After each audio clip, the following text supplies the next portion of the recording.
He called out his sister for having an OFans account. Do you think I'm a good sister? No. Bro, why? You're my sister. You're mean to me. Not all the time. Bro, we live in You're different saying this states. because you're on a podcast. No, we live in different states. How I mean to you. I mean to you when you're failing your classes, yeah. I'm not failing. A D. It's not failing. That's a D, it's failing. F is failing. F A is D is failing. For you it is, because you're an A+ child. Right, I am. Shut the hell up. You're literally doing your career is in only. You can't be talking shit. You're selling pictures. Whatever. You can't be saying shit. All that studying was for what? Yo! For what? True! Do you think I'm Wait, hold on, we gotta watch that again. Oh, God. Hold on. failing? For you it is, because you're an A+ child. Right, I am. Shut the hell up. You're literally doing your career is in only. Instant You regret. can't be talking shit. You're selling pictures. She just realized that she criticized him for getting a D in school. Meanwhile, she's getting the D on film. Whatever. You can't be saying shit. Nothing. All that studying was for what? Not a damn thing. For what? I like this kid. He has a great future in podcasting. This degree of humbling is absolutely epic level. It's almost as if she realized all the decisions that she's ever made as it refers back to putting her snatch online in one comment from a family member. So are you a good sister? No. You're trash. You've besmirched the family's name. And what were you going for? The quick money? Now your little brother can humble you at a whim whenever he wants because you took the easy or the fast way out to do a profession that generally before the internet was really only relegated to people that were not intelligent. But I really hope for you that these are the words that you needed to hear. That's something that your brother said can help you change for the better. Yo, the memes underneath this video are absolutely hilarious. This was bro, the chef cooking, all of that studying for what? What I'm gonna get pass for? Spent all that time in school and got a job that ain't got nothing to do with you with your class for. You know This makes me so sad and so angry at OnlyFans. OnlyFans is so gross because it literally weaseled its way into these feminist spaces and convinced women that it is somehow empowering for them to sell their body online with false promises they're gonna make hundreds of thousands of dollars. And that's not the reality of it. It's basically a sex work pyramid scheme. In what other business, when the market is so flooded, would you continue to try to recruit young women? And don't get me wrong, I have no problem with sex work, but it is not supposed to be this common, especially not amongst young women. And I hate to say this, but this is the opposite of feminism. This is quite literally the objectification of women. You can have us at a price. What? And I don't know why I feel like I'm so early on this train, but I don't see a lot of people talking about it. Which is, again, why I'm so proud of this girl for posting about it. I really feel like I let myself down really early on because I just did OnlyFans and I was like, I'm only going to do lingerie stuff. And then within a matter of days, I was pressured into doing nudity. And then a few months later, it's like, I was like, okay, I'll do my boobs and I'll do my bum, but I'm not going to do my vagina. And then within a few months, I was like, fuck, I'm just going to have to do it. And it's really made me resent the whole thing.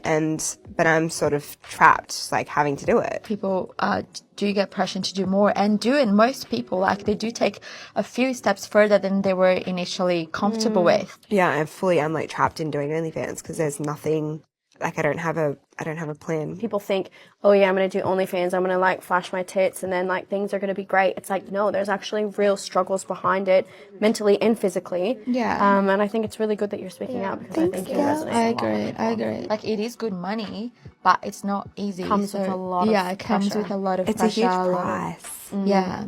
Hello, I'm JC. I'm 30 years old, and I too am starting over.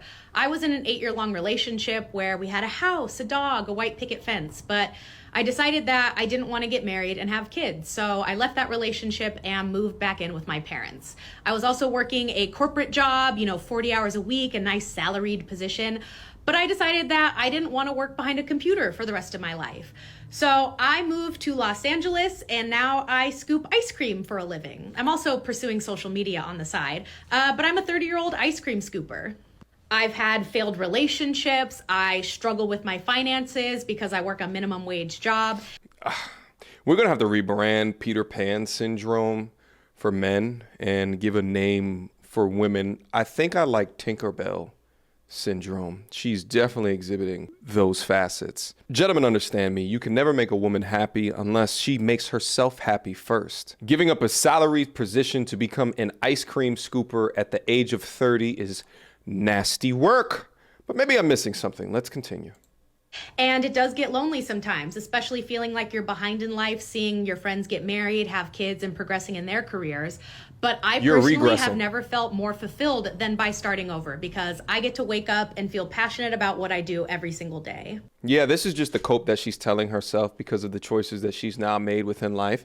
How do you feel passionate about being an ice cream scooper? You're making a ton of bad choices, ma'am. You're acting as if there's not consequences for your actions. And what's crazy is that your parents are probably enabling you instead of holding you accountable for horrible choice after horrible choice. At first, I felt sort of sorry for the guy that she left after 8 years, but now I'm thinking he dodged a bullet the size of Halley's Comet. Women like this somehow think it's a great idea to post their L's online, but what they're doing is trying to essentially find a community of other bad decision makers to make them feel good about their own terrible decisions. And what's scary about this is that it creates this echo chamber of bad decision makers. But you know what happens after this stage? It's going to happen to her in about 5 years when she reaches 35. Exactly what's happening to the women in this upcoming video. Copyright music. It's impossible for women after 40 to find a boyfriend. I have no children. I cook delicious food and I have a big house. Am I really that bad? We'll be 30 next year. No marriage, no child. I will always go to bed with tears. Oh.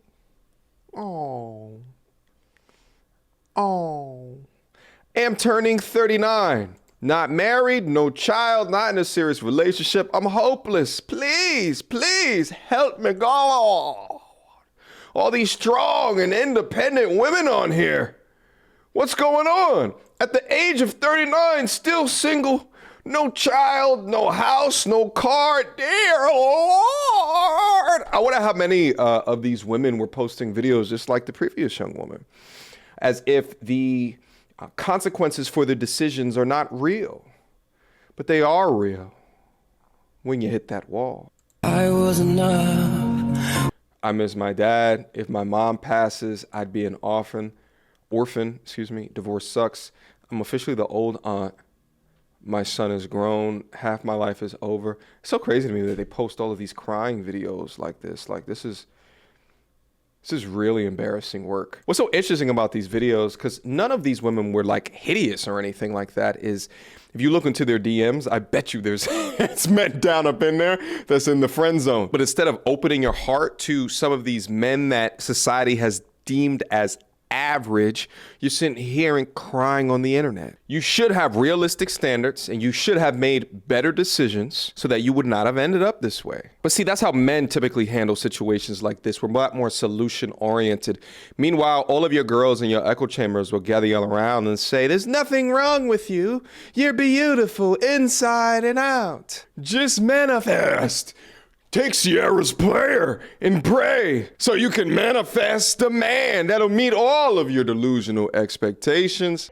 I think there are so many women in this sort of situation who end up single in their 30s who are amazing, and they don't seem to be meeting the right, well, you know, a guy that matches up to their level.